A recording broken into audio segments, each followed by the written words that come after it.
The more that you do on the front end before wedding day, you're almost building this map of things that okay, these are key parts of who they are, their personalities, their story. And then you have that in front of you when you show up on wedding day, and you're that much more intentional and aware of moments that you wouldn't have even known were significant before. You just look harder because you remember what they've already told you. This is Adalenne, and her company Cine Garden truly captivates you on a deep emotional level through her non-traditional approach to storytelling. And in this conversation, I was able to unpack her strategy on achieving this exact feeling. I do not grind through my editing, okay?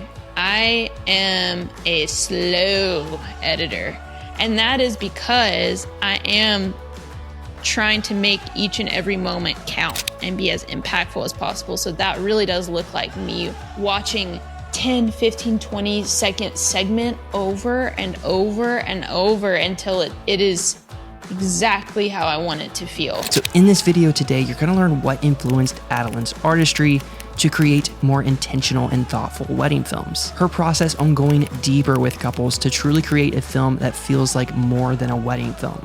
The powerful effect of editing with your gut versus industry trends, and how finding your identity through faith can lead to long-term success and a purpose-driven life in the wedding film world. Welcome back to the podcast. Without further ado, let's dive into this week's episode with Adalenne from Cine Garden, all about the secret to creating powerful wedding films.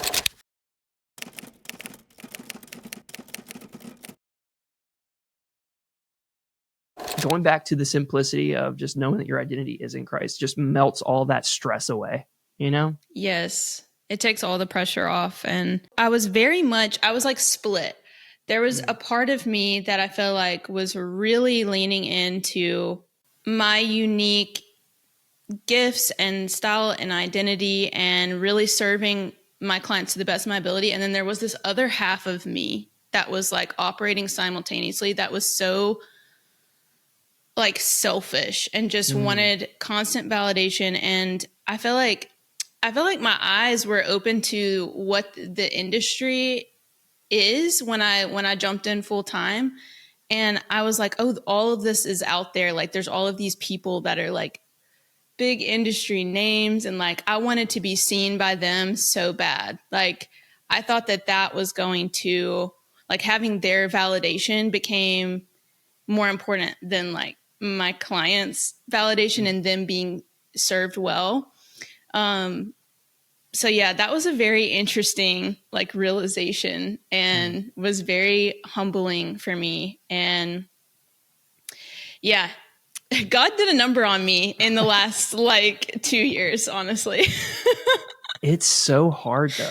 I mean, when you first get into this industry, like you said, you see it, you kind of see what is praised, and basically your idea of what success looks like is through the lens of all of this attention and all of the accolades, and you can get super lost in that idea. And that was me. I mean, that was like the whole idea behind the workshop was I was chasing that validation instead of truly serving my couple and realizing what wedding filmmaking really meant and what it meant to me, and especially at the start of that journey. And I think so many people can get trapped in that. I feel like that's why a lot of people unfortunately leave the industry, is because that validation doesn't come and it just defeats them and destroys like that passion, and they end up just seeking it elsewhere and trying to find it. And it's hard, I feel like, being when your art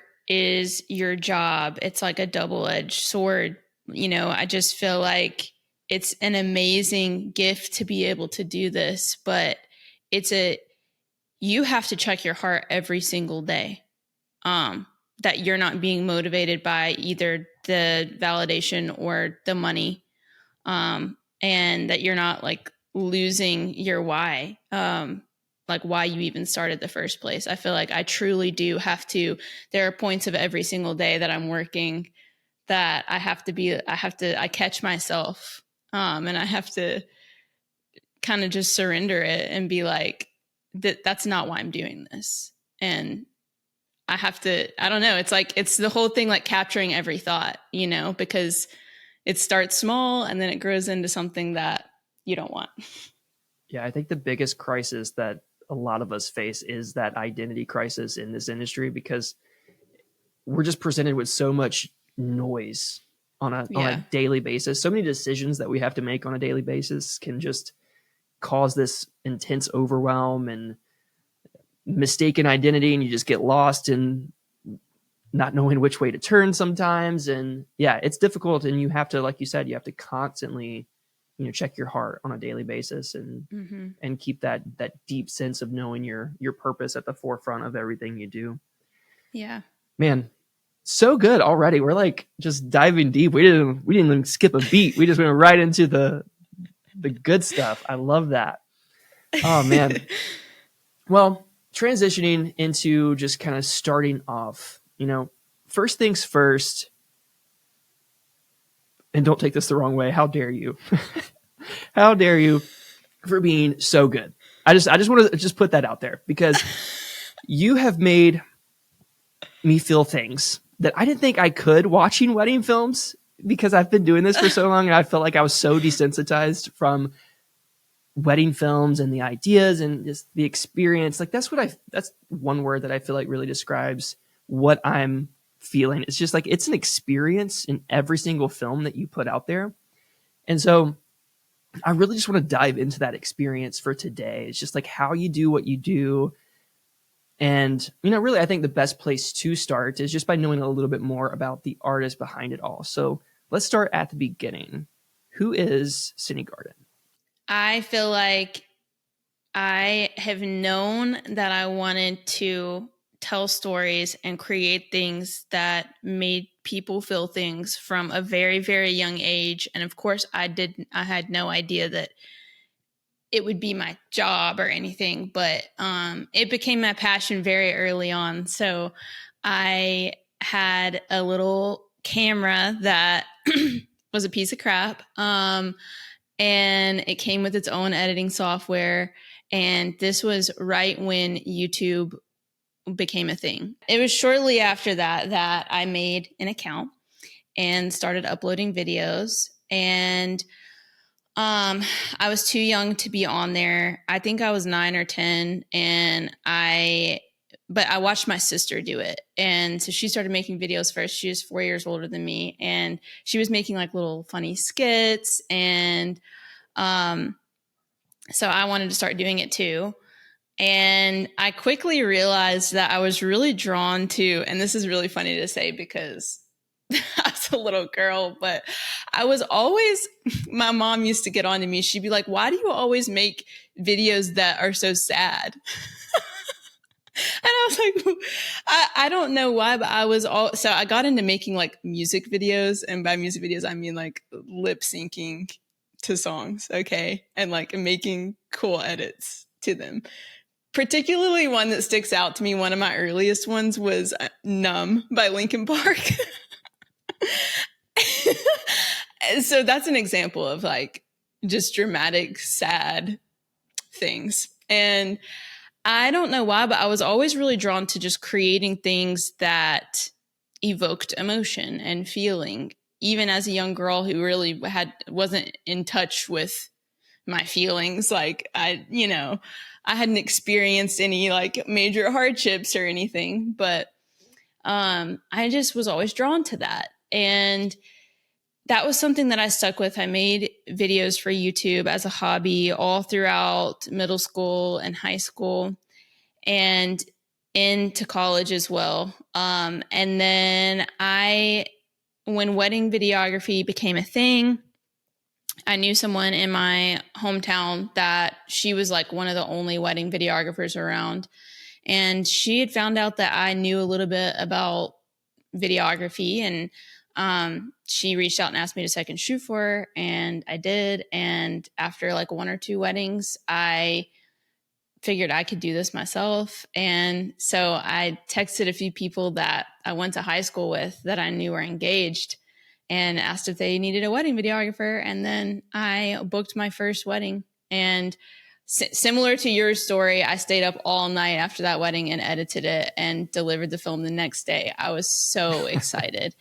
And I felt like this is the epitome of like the type of work that I like. Weddings are all like, they're just emotional days, and there's so many deep feelings and deep spiritual things going on too on that day. And just being able to create something out of that was so inspiring for me right from the jump. Yeah, that's amazing. I love the progression of your story and how it started with lip syncing videos. And I relate so well to that because growing up in high school, I was a musician, and it was like the inverse of my situation. Everyone was like, why are you making so many sad songs? Why are you like creating these depressing songs about breakup? It's like you've experienced life for the last 50 years and you're saying things that like, I don't get it. I Yeah. love that. I feel like, we're drawn, like a lot of artists are drawn to like just emotions in general. I think that's really what we're drawn to. It's not necessarily just sad emotions, but just, creating emotive things, making people feel. And that is evident in the work that you're putting out there. And I love just like the early beginnings of where you started to, where you are now. And so I think just diving into that, I'd love to just kind of walk through your journey on your process and how you kind of landed on the style that you are now. Like how you go about crafting these narratives, these beautiful films, and how you decide which moments are pivotal in telling a couple's story. I think right from the very beginning, I knew that I was very driven by the narrative side of things and the audio. And I don't think I fully realized that, but I feel like at the time, so I started in 2015, and I feel like at the time, most wedding videos back then were not audio heavy at all. They were very much like just, slow motion, beautiful shots to music, and there wasn't a lot of like driving story behind them. And I remember from the beginning there would be, people that would inquire, and they'd be like, I really like your films because you include a lot of like the officiant's audio and the vows and audio from like the first looks and things like that. And that people were drawn to that. And so I knew right from the jump that I really was driven by the audio and like storytelling. But obviously if you aren't really leaning into that, you're not getting a ton just from wedding day, especially if you're not fully realizing that that's what you're looking for, and you're not really like digging for things on wedding day and really searching for moments. But I think that realization kind of came slowly over time, over the years, that I really liked that side of things. And I really liked finding super impactful, statements, and finding a way to weave those into with certain type of music and really make them feel like, like maybe even stronger than what they were intended to be felt when they were said. I don't know if that makes sense, but because I feel like there's a lot of times where I'm like searching for audio and I'll hear something and it's almost like a statement in passing, and it doesn't feel that impactful, but I know like, oh, like just that sentence, it encapsulates like either this person's personality or their story or how they feel about each other. And so I'll like cling on to them and try to make something out of them. But yeah, like I said, it was a slow realization and process. And so probably like 2018, 2019, I started trying to offer, I called them love stories, I think. And it was like an add-on where I could do a shoot with the couple before the wedding. And I think I ended up shooting my first one probably in 2019. And I loved it so much, and it elevated that film so much. But unfortunately, that couple, which by the way, it was so hard to ever get anyone to hop on that. Nobody wanted to add it on. They didn't know like what it was, and they'd never seen it before. So they're like, why should I spend X amount of money to add that on? No one really understood it. And I was not a great salesperson. Like, Right. I was very awkward. So I've grown in that area too, a little bit, I think.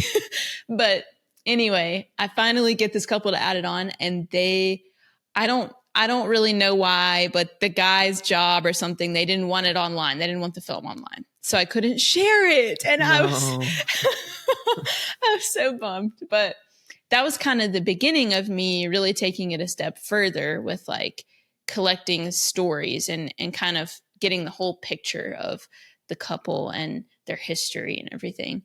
And in the beginning of 2022, when I'd been full-time for about 6 months, and I did a mentorship with I'm blending their names, Boomer and Sarah with Multiply Media. I did a mentorship call with them, and they had been doing story sessions. And so I asked them a ton of questions about those. I was like, how do you get your couples to want to do that? Because I really want that. And they were like, just put it in your packages. Like, don't make it an option. Just make it like who you are. And so I did. I put it in our packages, and on our consultation calls, I just made it out like, this is what we do. This is who we are. And I started offering them for free for like with couples that had already booked with us before we added them into our packages, and started building up, some portfolio pieces that included those. And that was a huge shift into leaning into the narrative side of things. That was kind of a tangent on like practically how I got there, but lead me somewhere else. Where else do I need to dive in? No, that was great. Yeah, I feel like all of those things that you just listed out there was really awesome, because I feel like story sessions are really the unsung heroes of how to build a film that feels like more than a wedding film, but really dives deep into the couple's story of who they are. Mm-hmm. And I think that's one thing that you do insanely well. That's like, I'm like watching these films, I'm like, man, how are you doing this? How are you pulling that like vulnerability and this like having them feel so comfortable and just saying all these beautiful things? And I guess maybe let's lead into that a little bit more. Is like, what does your process look like to build that narrative? Are you like doing questionnaires? Is it more so that you're just having a simple conversation with them? Like, what does that look like?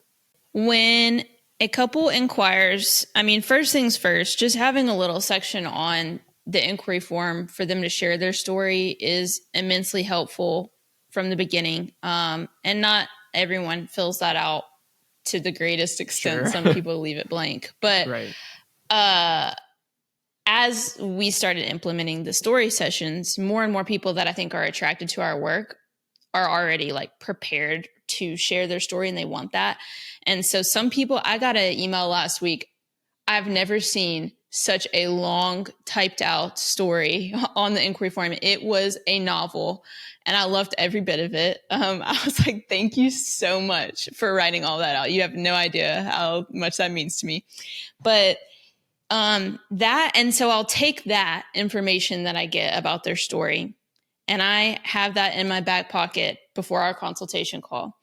And I get on that call, and I am pulling things that I already know about them out and asking about what I already know and trying to dig a little bit deeper. And I truly do not spend more than about 5 minutes on our calls actually talking about the experience working with us. I'm spending about 40 minutes just asking the couple questions about them, their story, their life.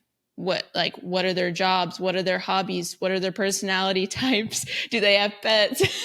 I'm just asking all the things. And I think just having the mindset of I just want to get to know these people. I want to know who they are, and I want to connect with them in some way. I want to find ways to relate to them, and just make them feel as like disarmed as possible. And like they don't have to, this isn't just another wedding vendor call where I'm going to ask a bunch of logistics about your wedding and stuff. I really just want it to feel like friends connecting with each other.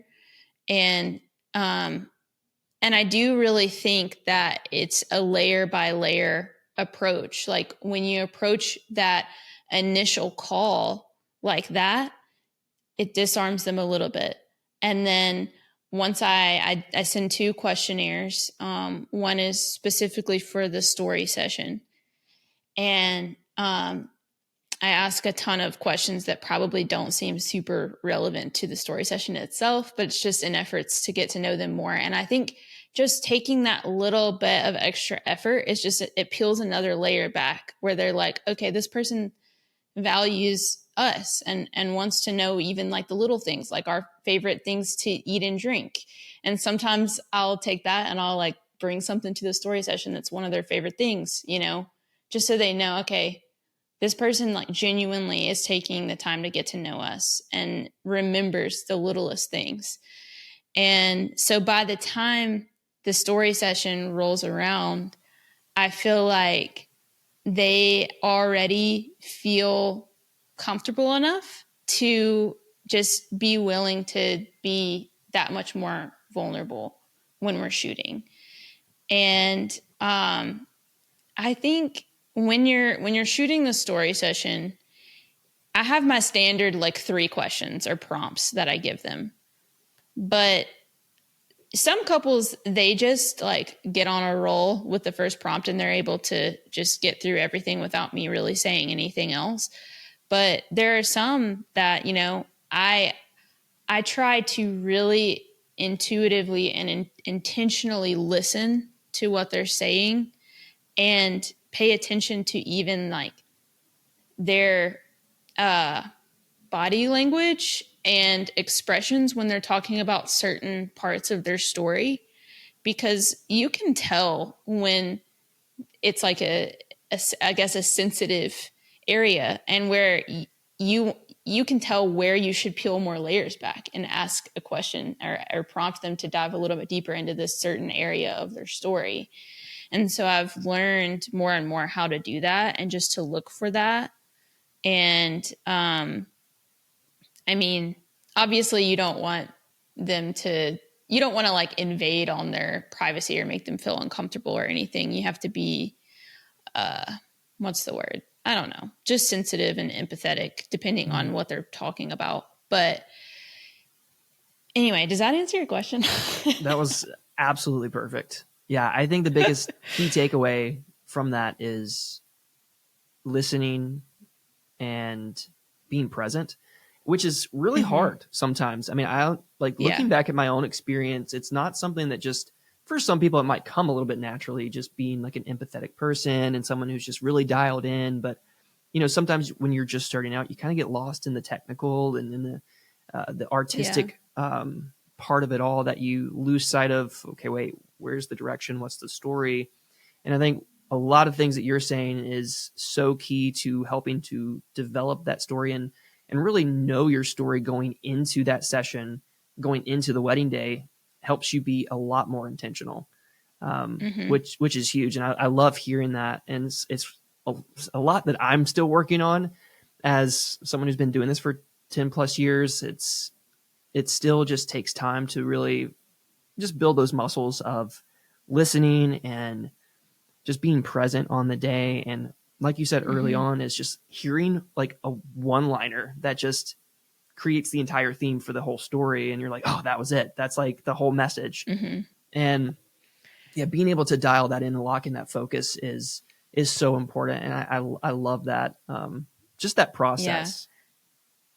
I think too, like the more that you do on the front end before wedding day, whether it be through, you know, your Zoom consultations, a call before the wedding, your questionnaires, shooting the story session, you're almost building this like this map of things that you know, okay, these are key parts of who they are, their personalities, their story. And then you have that in front of you when you show up on wedding day, and you're that much more intentional and aware of moments that you wouldn't have even known were significant before. You just look harder because you remember what they've already told you. And so that's what's so cool when you sit down to edit, because you have all these connections that you would have never made if you hadn't have like taken all of those steps to be intentional and really get to know who they are. Yeah. And one thing that I think is another really incredible aspect of your film and all the films that you create is just the coverage. I was also watching, I'm just like, man, like you are capturing so much and so many just amazingly beautiful like compositions and perspectives. And so I'd love to hear, like, I mean, how long are you doing the story sessions? Is it like an hour, 2 hour coverage? Is it just you, or is it like you and Rob, or how does that look? They're usually around 2 hours. Sometimes they're a little bit shorter than that, but I would say 2 hours is pretty much the norm. And Uh, we always do the talking stuff first, because I always feel like they're like anxious a little bit about it. And once we finish that up, it makes them that much more like loose, and they feel good when we're doing, you know, portrait stuff. But usually I think when I'm prompting them, that lasts about like 30 to 45 minutes, depending on the couple and how talkative they are. And then the rest of the time we're just doing like portraits and documenting them interacting with each other.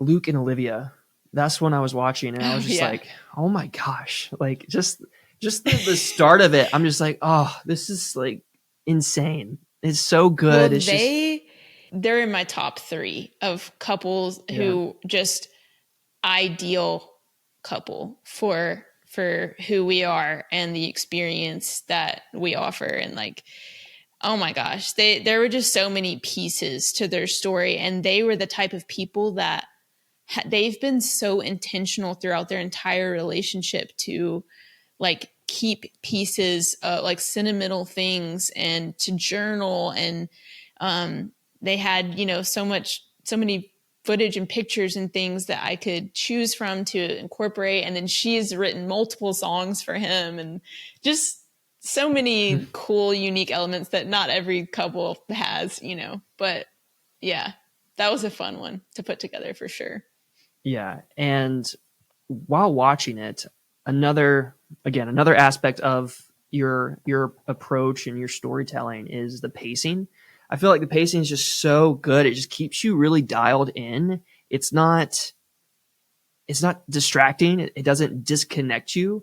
And so, and I know pacing can kind of be hard to talk about. But if you can try to describe like what goes on when you are structuring and figuring out the pacing for these stories. So much of pacing for me, I feel like, is just being really just intentionally listening and watching and seeing how it's making yourself feel. I feel like I spend I do not grind through my editing, okay? I am a slow editor. And that is because I am trying to make each and every moment count and be as impactful as possible. So that really does look like me watching, you know, a 10, 15, 20-second segment over and over and over until it is exactly how I want it to feel. And it's the most impactful that it could possibly be. And that's a combination of things. Like, so when I sit down to edit, before I start actually like piecing together the actual timeline, I listen through all of the audio, all of the anything that could contribute to the narrative in the story. I listen to all of it, and I narrow it down some, and then I listen to all of that again, and I narrow it down some, and then I kind of listen through and search for, okay, what is the opening statement, like what kind of encapsulates everything. And that doesn't work for every film, you know, like sometimes I don't open with like a statement or a moment necessarily, but um yeah, so I'm listening through everything very intentionally. And then when I'm kind of weaving together that narrative audio, um I'm thinking about, okay, what music underneath this specific moment is going to bring about the most emotion. And it's not always like narrative audio first, then I find music. That's not true. Like I go on Music Bed, and what I like to do is I'll listen through and look for music that I feel like really suits them and the taste of music that they have. And I'll make like a project folder, and I'll just dump a bunch of songs in there. And then I'll go and kind of narrow down my narrative audio, and then I'll go back to that music and I'll listen through all of it, and I'm just kind of searching for connections between like the music and the audio that I know I want to use. And I know that's not the clearest, but I do feel like it just, you have to just be willing to take the time to sit with something and listen and see how it makes you feel. I don't know if that makes sense, but that really is what I do. It's not like there's not a clear formula. It really is just being willing to be patient and see what feels right. That's the key word, patience. And I think a lot of times we get so in a hurry, especially in today's culture. It's we're Yeah. always in a hurry. Everyone's in a hurry nowadays. It's like, how can I do this the fastest, and how can I get this done so I can work on the next thing and the next thing. But no, and everyone's process is so different. And I love how it's just like your process is not linear. It's not a straight line to get you from A to Z. It's just you're editing off of feeling, and pacing is just like, in order to really lock that in and dial in that pacing, it's just to sit with something over and over again until, okay, yes, this feels right. And Mm-hmm. it's that story instinct. It's that gut feeling that tells you that, okay, this either feels too fast, or there's creating a disconnect in this sequence for some reason. I don't know what Yeah. it is, but there's a disconnect. And sometimes you just have to sit with that. And I love how you say, like, you're just a slow editor. And I think that's another key to why your films are so good, is because you're taking that time to sit with these things. And I mean, I have a film that's due this Friday, and I'm like, I haven't even started like the structure of it. And I'm like, I know that I'm not going to be able to serve this film the best way possible, because I'm now going to feel so rushed to get it done. And now I'm like, Yeah. dang it. I should have like planned my time better. I should have, done all these things. But I think that's just such a helpful tip for anyone who maybe feel like, I just don't know why my pacing feels off, or my films feel so fast, or something's just wrong. What am I doing? What am I not doing? And I think just Yeah. sitting and being patient is a really good tip. You definitely have to trust your gut. And even if you'd be surprised how many clients are 100% understanding of a longer turnaround time or a missed deadline when you can communicate to them like, look, I really want your film to feel like you, and I want it to represent you guys and your story so well, and you just can't rush that. Yeah. And I, like, put in your contract that there's room for you. Like, put a turnaround time that feels like ample time, like too much, Right. just to cover you, and that way you don't ever have to rush, because nothing, at least for me, nothing just drains me and makes me feel just ugh than when I just pump out an edit and deliver it, because I know I just need to get it done and I Right. didn't give it my all. Like that Mm-hmm. makes me so sad. 100%. The lessons that I'm still learning when it comes to just managing my time better, and just trying to be patient, and also wanting to just take my time with my films, just to make them that much better. Mm-hmm. Because like when I look at past films, I'm like, man, I should have done this differently. And if I had taken that time, I would have thought of that, or would have been able to serve the story better. Like case in point, Yeah. I'm actually going through raw footage now from a past wedding. I'm like, wait, I missed this moment. This was such a good moment, and I missed that because I was in Yeah, it's such the a hurry. worst.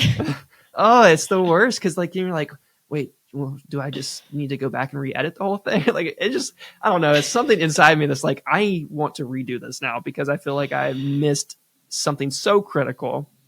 Yeah. But no, such good tips on just pacing and how to just make your films like as the best they can be. Yeah.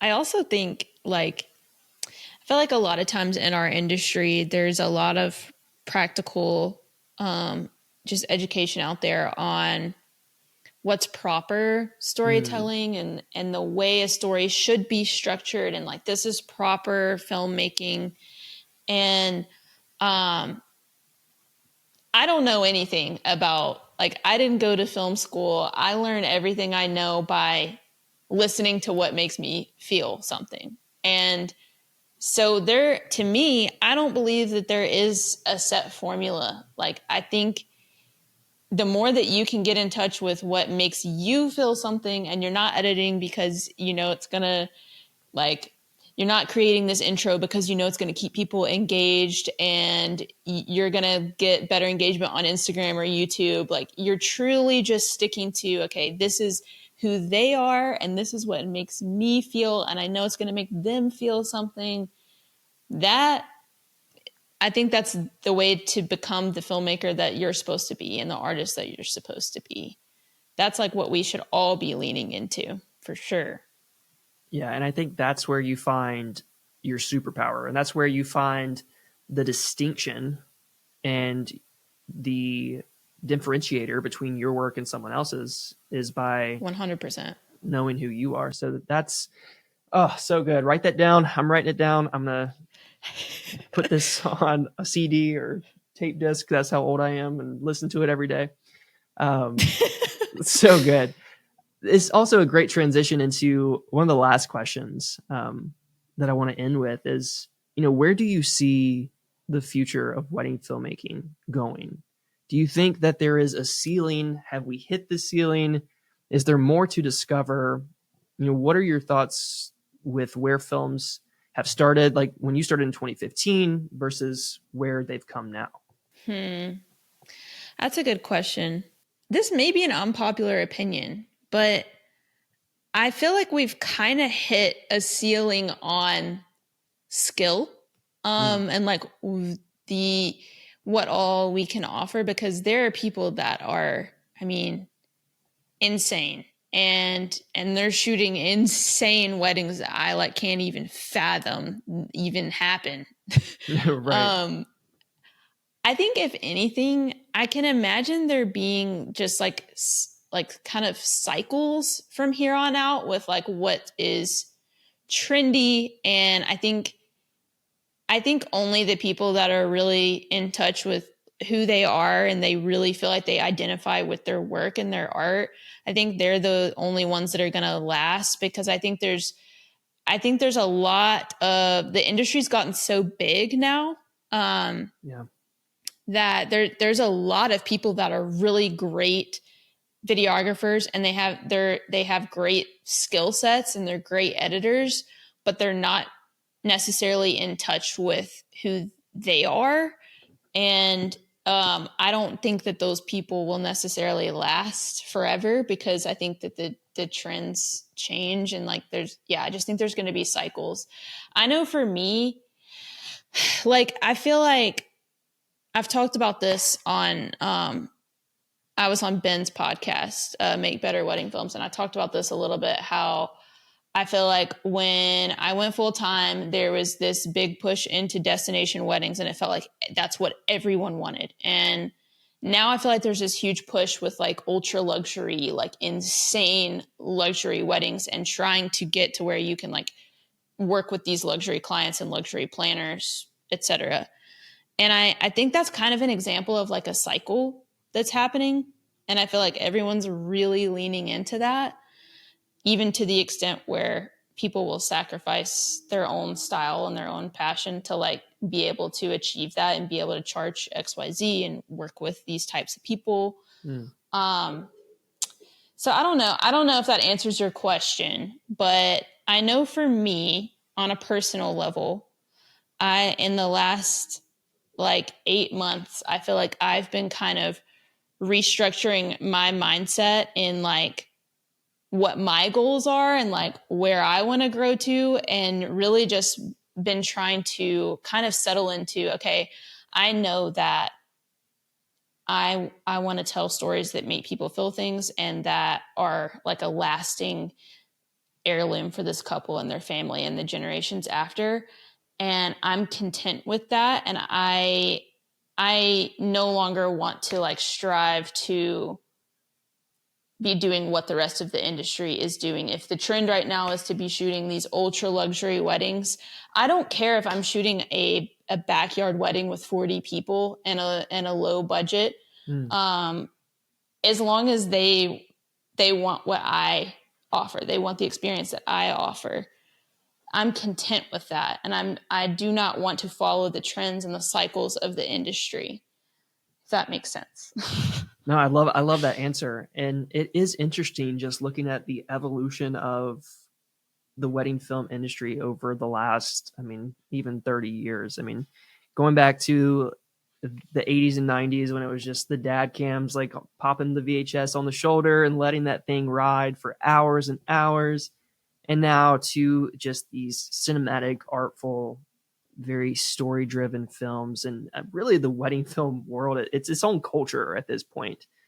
And it's so crazy just looking at that evolution. And I love hearing people's answers on what is the future of wedding filmmaking, like what ceiling have we hit. And I think you did hit it on the head, and I agree with that, where it's like the quality has definitely been reached. And I don't know, I mean, because then again, we're in the present, we can't look to the future and think, okay, well, what is going to be in the future? Is it our wedding's going to be like, is it all going to be a hologram? Is it all just like, or is it all just the Matrix? I don't know.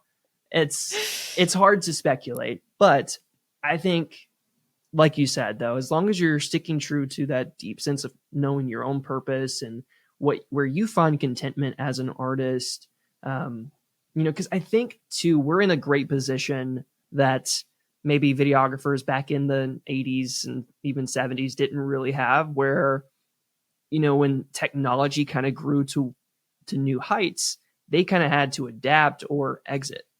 Now I think we're in that position where technology is at like we're going to be using Sony A7S3s and even GH5s for 10 years, 10 plus years, because it's just like the quality is just so good. And it doesn't really matter if we have the latest and greatest cameras, the quality's kind of reached a ceiling, I would say. I mean, yeah, we're going to have like 8K and all the technical mumbo jumbo, but I think really what couples are valuing more so is honest, genuine storytelling. And you'll still have couples that value, like you said, like the luxury, the destinations, and just wanting that larger than life experience. And like you also mentioned, the trends will go in, they'll come out, it'll be something new. And I think as long as you remain faithful to, again, your why, who you are as an artist, you'll still have couples that gravitate towards you. Yeah. And it's also too, you'll look back, I guess from my own perspective, I should say, if I stick true to who I am as an artist and the stories that I love to tell, when I look back 10 years from now, I'm not going to see this amalgam of just all these different styles and trends, and I won't look back and cringe. I might still cringe a little bit, but that's just probably due to my hairstyle or clothes that I wore, or whatever it is. But I'll look back and I'll feel a sense of pride knowing like I stayed true to who I was. And I made films that really spoke to me and that really gave me life and that impacted the lives of my couple. And ultimately, I think as long as you stay to, you stick to that truth and keep that at the forefront of everything you do, then I don't even know where I was going to conclude with that sentiment, but you'll be fine. Everything will work out. Yeah. Yes, 100%. So one thing that really stuck out to me when I was watching your filmmaker workshop, the free workshop thing, you talked about that verse in Ecclesiastes and just how like nothing is new. And I feel like that's very much like what we can tie into all of this. And if we can just focus on serving people and loving people the way that God has called us to do, I mean, that's going to be the most fulfilling thing. And that's the only lasting thing that we have, you know? So where the industry goes and what we accomplish in it and what trends we follow and what clients we work with and what vendors we work with and all of those things, they truthfully just don't matter at the end of the day. And yeah, I don't know where I was going with that, but no, that was perfect. I love it. I think that's just a great place to just bookend this whole entire episode. It's just been so good just hearing more about your process and your heart behind just your artistry and how you do what you do, why you do what you do. And I think a lot of people listening, maybe if they're in that season of uncertainty in their business, they can really unpack that information and use it to, you know, practically get to the place that they can find that fulfillment in their style and that superpower. So thank you so much for just taking the time again. I mean, this has been awesome. Like I love this entire conversation. I need to have you on like every few weeks just so you can just give me life and all the films that you're making because they're just so good. So thank you so much again. Thank you so much for having me. This was so great. There's nothing better than talking to another filmmaker that I feel like, you know, we share the same values and we have the same kind of mindset that we carry into what we do. And there's just nothing more life-giving than that.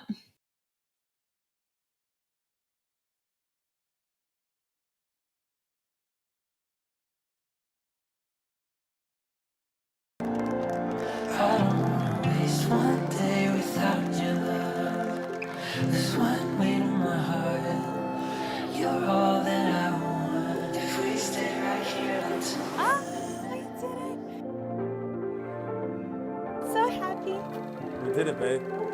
We did it. I just needed to hold your hands. That's all I needed. I'm always here for you.